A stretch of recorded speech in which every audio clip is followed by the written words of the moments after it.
Hi, I'm Anthony, and this is Pipins. We've been a staple in the community for about 50 years.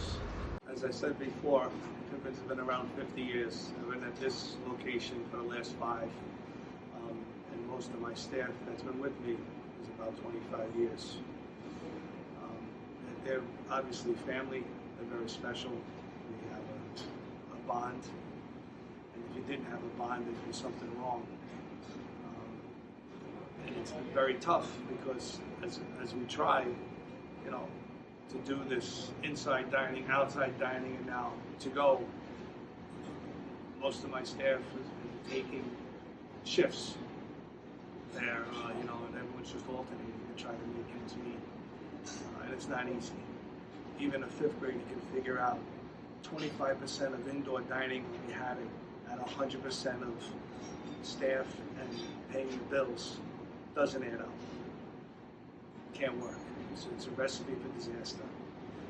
And that's why the state is where it's at now. And God forbid we ran our businesses like this, we'd all be out of business. And it's hard to try to figure out the guidelines. All we want are simple guidelines to how to build it outside. In the beginning when they allowed outside dining, I bought tents and umbrellas. And I was told we weren't allowed to use certain tents and certain umbrellas, so that was a waste of money. Everything. It's just like they give you no set guidelines, and it gets expensive. And I couldn't even tell you the amount of money that we spent just to get it going, and just to see the people. People are dying just to eat, to go outside, to have a drink.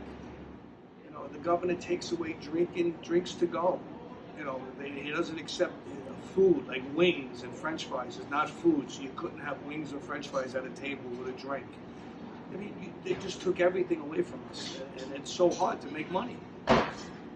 So at this point now, we're doing to go, and the people in general, the first time this happened in March, and April, and May, we had a nest egg, so we decided to give back to the community, the hospitals, the firehouses, the police departments, the synagogues, the churches.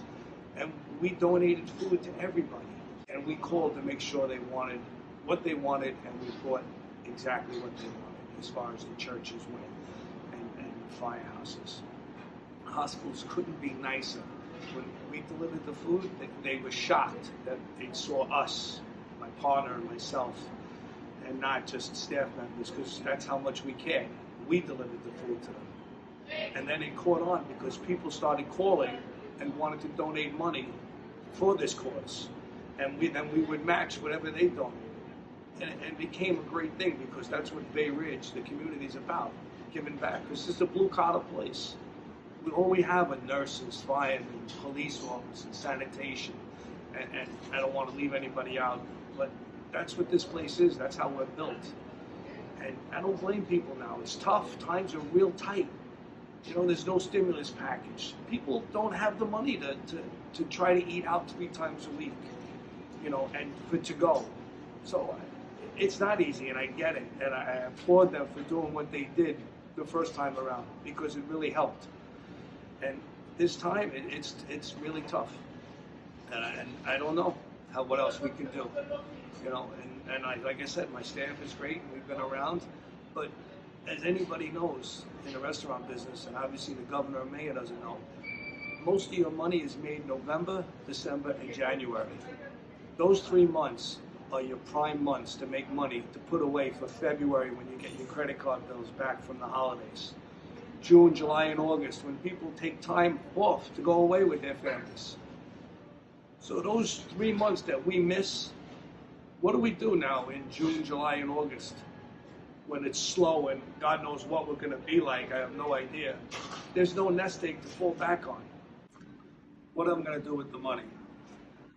Obviously, I'm going to pay my staff.